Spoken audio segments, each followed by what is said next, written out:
भागवत गीता हिंदुओं के पवित्र ग्रंथों में से एक है। इस ग्रंथ में जीवन का पूरा सार दिया गया है। आज हम आपको गीता के बारे में जानकारी देंगे। उम्मीद है आपके काम आए। पूरी दुनिया में हिंदू श्री भगवत गीता से परिचित है और हम सब ने हमारी पीढ़ियों से इनकी महानता के बारे में सुना है। गीता भगवान श्री कृष्ण द्वारा युद्ध और जीवन के अर्थ को समझाने के लिए अर्जुन को दिए गए उपदेश की एक श्रृंखला है। यह पांडव राजकुमार और उनके सारथी बने भगवान श्री कृष्ण के बीच एक महाकाव्य संवाद है। महाभारत इस बात की पुष्टि करता है कि भगवान श्री कृष्ण ने 3137 ईसा पूर्व कुरुक्षेत्र में युद्ध में अर्जुन को गीता का उपदेश दिया था। विशेष ज्योतिषी के अनुसार 35 साल की लड़ाई के बाद वर्ष 3102 ईसा पूर्व में कलयुग की शुरुआत हुई। भागवत गीता में 18 अध्याय जिसमें कुल 700 छंद है और यह 3 किस्सों में विभाजित है जिसमें प्रत्येक हिस्सों में 6-6 अध्याय है। यह देखा जा सकता है कि नंबर 18 महाभारत में कई जगह प्रयोग हुआ है। नंबर 18 का मतलब संस्कृत में जया होता है जिसका शाब्दिक अर्थ बलिदान से है। 18 त्योहार गीता में 18 अध्याय अर्थात 18 जरासंध का 18 बार आक्रमण और कहा जाता है कि पांडवों के पास 11 सेना थी और कौरवों के पास 7 सेना, तो कुल मिलाकर 18। इस प्रकार से 18 अंक महाभारत में बहुत महत्व है। अल्बर्ट आइंस्टीन ने अपने जीवन के आखिरी वर्ष में भगवत गीता में निहित बुद्धिमत्ता में आत्मसात शुरू कर दिया।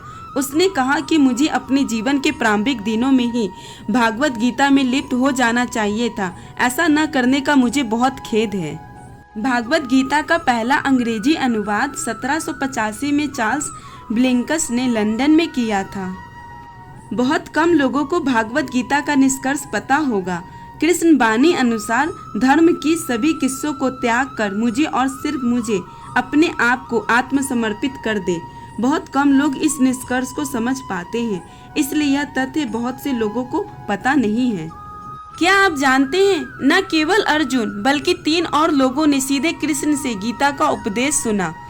संजय क्योंकि उसे उपहार में दिव्य शक्ति मिली हुई थी, हनुमान क्योंकि वह अर्जुन के रथ पर थे, बर्बरीक घटोचक का पुत्र जो यह सब एक पहाड़ी के ऊपर से देख रहा था। क्या आप जानते हैं, अदालत में गीता और कुरान की कस्में सिर्फ फिल्मों में दिखाई जाती है। हकीकत में ऐसा कुछ नहीं है। दरअसल ये सब 170 साल पहले खत्म हो चुका है, लेकिन फिल्मों में आज भी यह सिलसिला चला आ रहा है। अंग्रेजों ने सोचा कि इस देश के लोग कल्चर के प्रति ज़्यादा भावुक हैं, इसलिए गीता या कुरान की कसम खाकर झूठ नहीं बोल सकते, इसलिए ये सब शुरू किया गया था। अब जानते हैं श्रीमद् भागवत गीता से हमें क्या सीखने को मिलती है। मानसिक शांति और सच्चाई हासिल करने के लिए अपनी इच्छाओं को खत्म करने की कोशिश करनी चाहिए। मौत से डरना बेकार है। मौत का अर्थ सिर्फ आत्मा का भौतिक संसार से आध्यात्मिक संसार में जाना है। बहुत बहुत धन्यवाद मेरी वीडियो देखने के लिए। अगर आपको मेरी वीडियो अच्छी लगी है तो लाइक कीजिए, शेयर कीजिए, सब्सक्राइब कीजिए। और अगर आप चाहते हैं कि आपके बताए गए टॉपिक पर वीडियो बना के लाऊं तो प्लीज़ मुझे कमेंट करके ज़रूर बताइए। मैं आपके बताए गए टॉपिक पर वीडियो बनाऊंगी। बहुत बहुत धन्यवाद। राधे राधे।